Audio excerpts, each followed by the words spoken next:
బైరెడ్డా? ఎవరు బైరెడ్డి? నేను బైరెడ్డి. మా నాన్న రాజశేఖర్ రెడ్డి బైరెడ్డి. బైరెడ్డి ఇంటి పేరుకి బ్రాండ్ అంబాసిడర్ మేము. ఇంకోసారి సిద్ధార్థ రెడ్డిని బైరెడ్డి అంటే ఊరుకునేది లేదు అంటూ ఒక రేంజ్ లో ఫైర్ అయ్యారు బైరెడ్డి శబరి.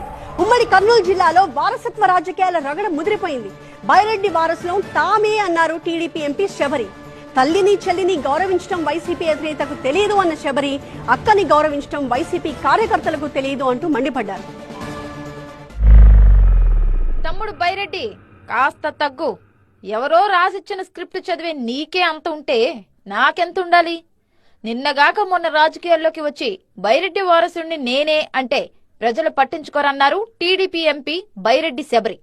రమ్మను, నేను సిద్ధంగా ఉన్నా. తమ్ముడు అనద్దయ్యా, నేను అదే చెప్తున్నాను.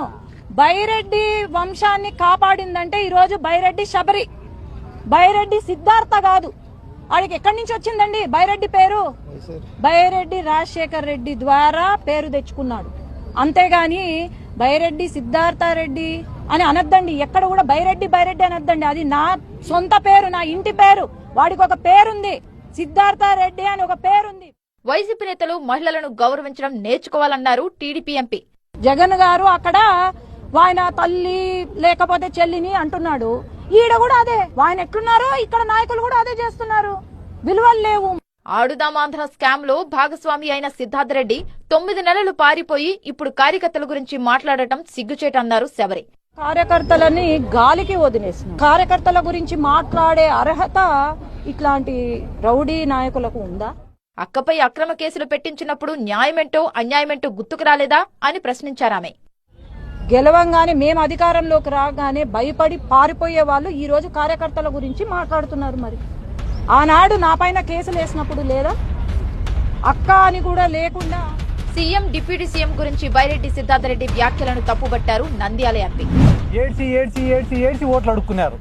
సరే, జనాలు పాపం నమ్మినారు.